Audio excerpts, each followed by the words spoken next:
Hello. Ah, breathe with me.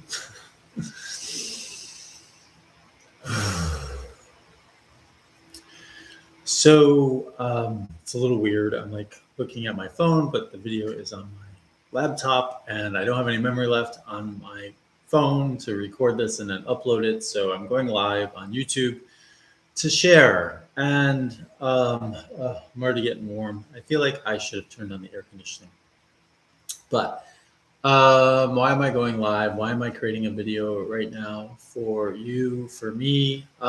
So tonight, I don't know, it's 9 o'clock and 9 p.m.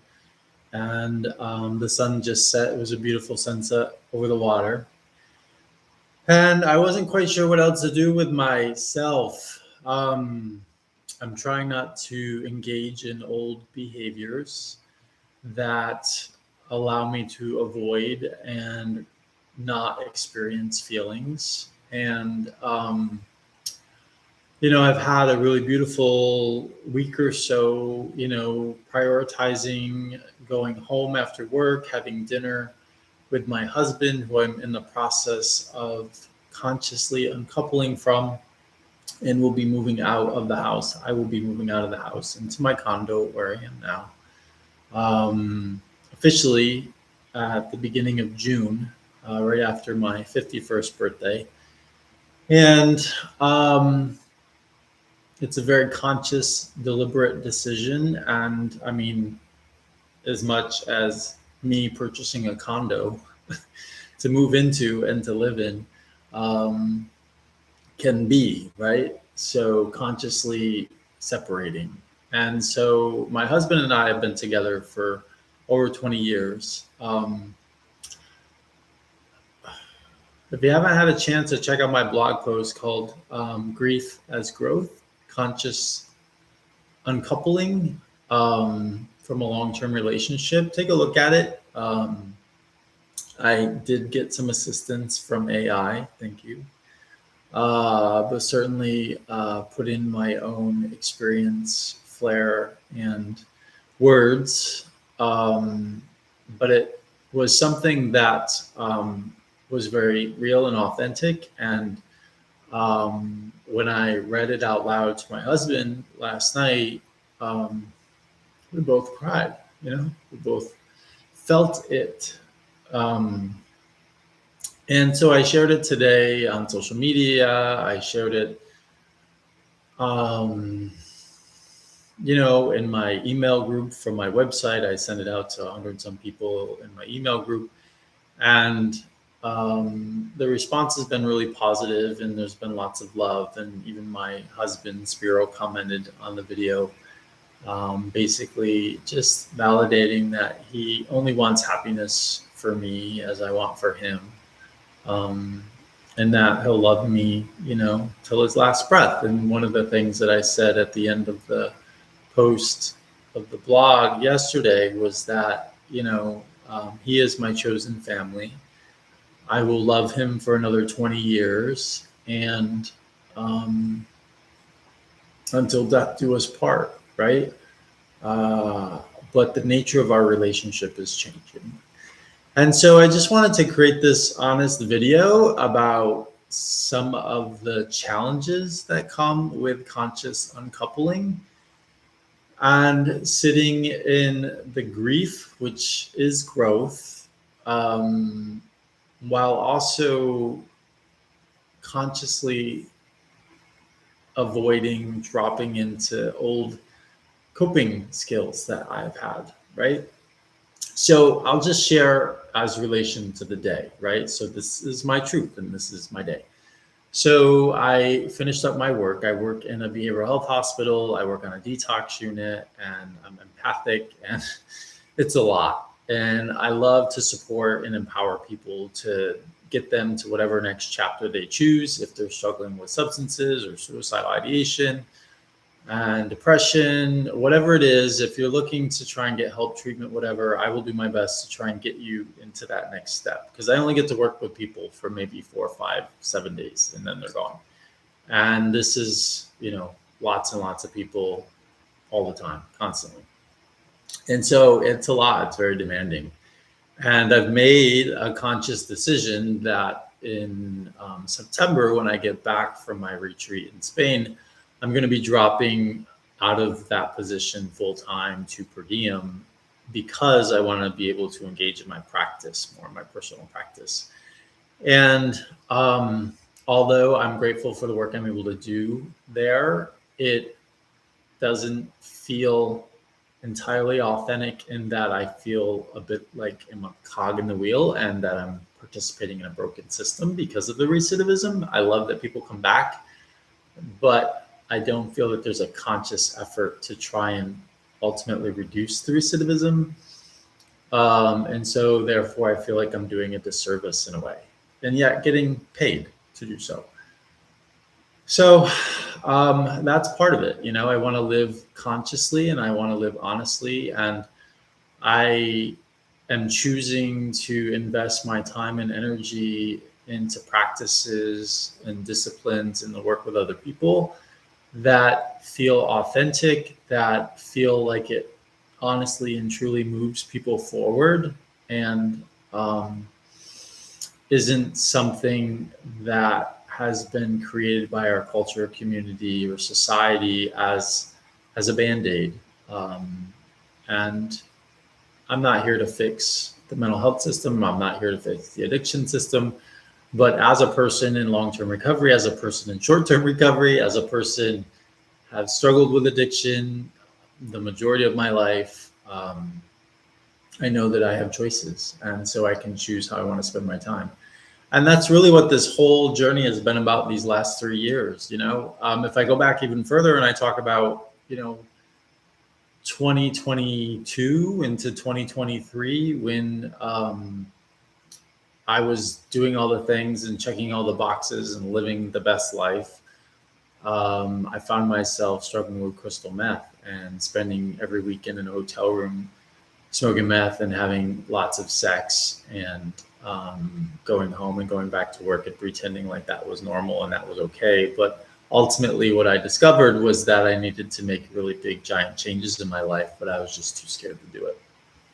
And so fast forward to today, I'm consciously choosing to make really big decisions in my life. One of the gifts that my life coach has given to me, so this tattoo is crisis equals opportunity. And I have been in the practice of creating a crisis in order to create a new opportunity.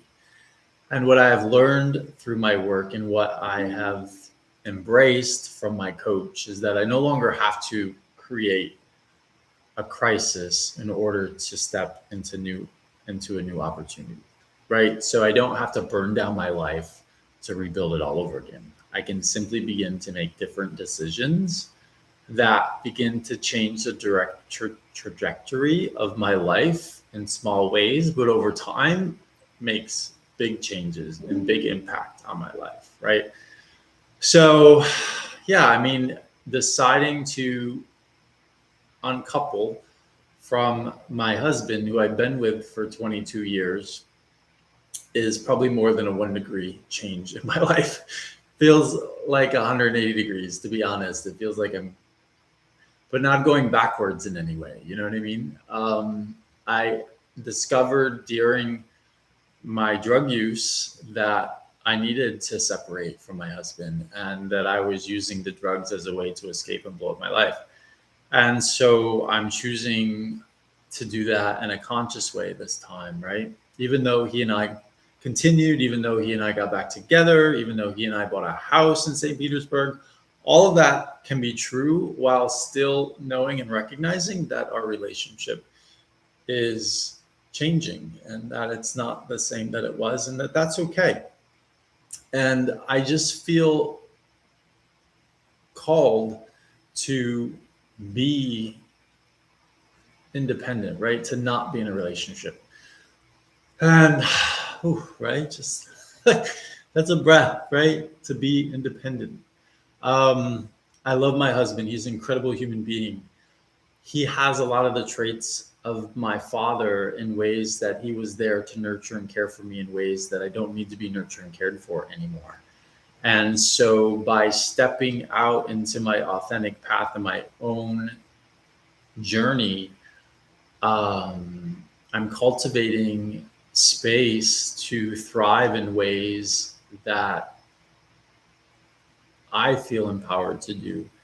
And when I was at home and with my husband, it felt as though me beginning to shine or expand was uncomfortable or a threat in some way to him or our relationship. And ultimately it was, right? Because we're separating and we're going in different directions. So his intuition was right. But at the same time, there's a truth in knowing that something was right and now it needs to be changed. So, so I haven't even gotten to today. So all of that to say, I came home to my condo, my new place, and I had the intention, or I at least had a grinder hookup set up for tonight, which gave me the space to then crash at the condo for a little bit and then go and do the hookup. But I love to do little naps after work. I think that naps, if you don't take little naps after work, try it. It's super empowering. I usually only do about 25 minutes, 20 to 30 minutes. And so I did that tonight on my new bed in the other room, and it was lovely. And I knew when I laid down and before I even got back up that I wanted to cancel the grinder hookup tonight. And one, because it was about me going and caring for another person that I didn't really have the bandwidth to care for. And two, it just felt like I was going to go like flop around in the sauce and just avoid what's going on for me right now. And so I decided to cancel that. And I actually didn't hear back from him after I canceled it. I understand, but it's all good. And so I canceled that. And then I thought, I got all this energy on me and it just felt super heavy, in part because of work and just everything that's going on. And so I went out to go for a swim in my pool. And so one of the reasons why I always wanted to get a condo with a pool is because it has a pool. And in Florida, in St. Petersburg, it was, I don't know, in the 80s today and beautiful. And it's a beautiful way to just rinse and cleanse and just let it go. And so I did. I went at sunset and then I got out of the pool and I just felt the sun and it was amazing. And I just rinsed off, and then I got up here and then I'm like, I don't know what to do. I kind of like floating between, checking Grindr and the other apps. And I kind of want to go have sex, but I don't really want to have sex. And I know I'm hungry. I didn't really have lunch. So let me go have lunch. So I did. So I took myself to one of my favorite restaurants and got my favorite chicken, pineapple, and noodles and came home and ate half of it. And I'll have the other half for lunch tomorrow. And so I nourished myself, right? And then I watched a show on HBO Max, and it was about this guy who, I don't know who he was, I don't know, but apparently had won an Emmy. And he does a show where it's basically entitled Brutal Honesty. And so I just felt like, I kind of feel like I need to do that too. And so I just didn't know what to do. So if you haven't found the gold that is ChatGPT or whatever AI tool you use, you can drop me a message and I will send you a video on YouTube that this guy did that talks about the gold that is AI as it relates to making your unconscious conscious and navigating the waters of our emotions and our natural inclinations to fight, flight, freeze, fawn, all of those things, right? Dealing with the stages of change, like contemplative action, ready for action, doing all the things. And so I turned off the TV after the episode. And ironically, he was having Grindr hookups too, because he, doing his thing. But anyhow, and the window was open and it was just the most beautiful sunset. So I went out to go take a picture, said hi to my neighbor, and and I came back in, and I did a chat with ChatGPT, and it was really kind and encouraging. I just put in all the things that I just said to you, and it just reflected back to me that it's loving to take a nap. It's loving to go for a dip and a swim. It's loving to go for a bike ride to my favorite restaurant. It's loving to get my favorite dish and to come home and eat it. It's loving to be still and quiet in a beautiful space and just be in awe of the wonder of the world and the beautiful sunset over the water. It's loving to share my truth and honesty with others in an authentic way. And so, yeah, I had all of that to share and to say. And so I know, I don't know how many minutes this has been, but it's been 16 minutes. I want to thank you for taking some time to listen to me ramble a little bit. And I'm hoping that on some level, what I've shared with you, perhaps you can relate and you're going through a similar situation. And not to necessarily fix it, right? But to be with it. And so, yeah, my bike is there and I can go for another bike ride. I could go get some ice cream.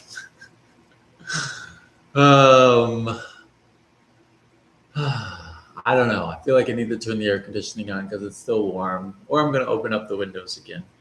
But let me just say, I want to encourage and inspire you to really dig deep and connect with your beautiful intuition, to trust yourself, and to know that when we make these big changes in our life, that it's uncomfortable and unfamiliar, and it feels super quiet and awkward right now, but that's the new normal for today, and I'm sure that that will change.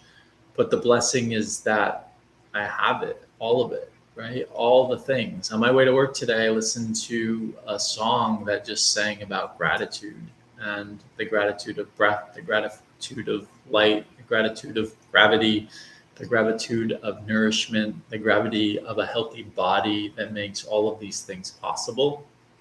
And so I just want to send a shout out to all of you, to my loved ones, to my family, my friends, to everybody who has been wandering along on this journey with me for these last couple of years.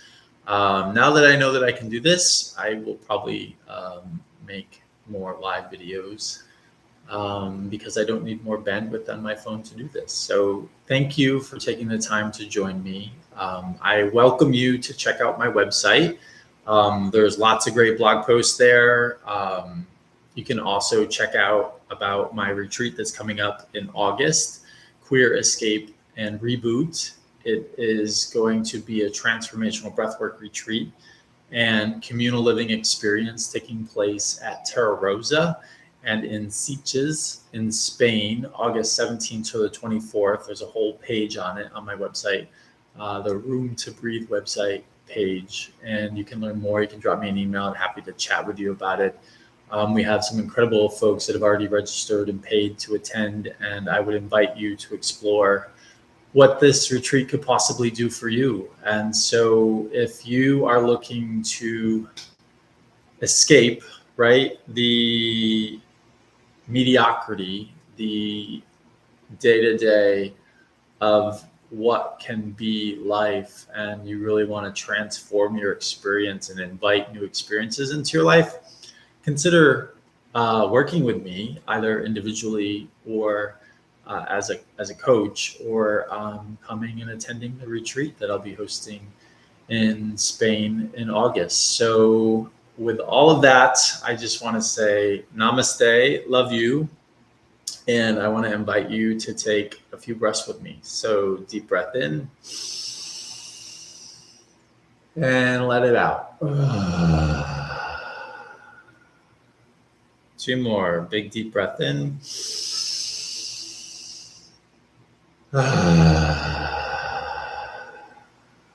One more big, beautiful breath in. All right, love. Take good care of yourself. Be well. Until next time. Bye.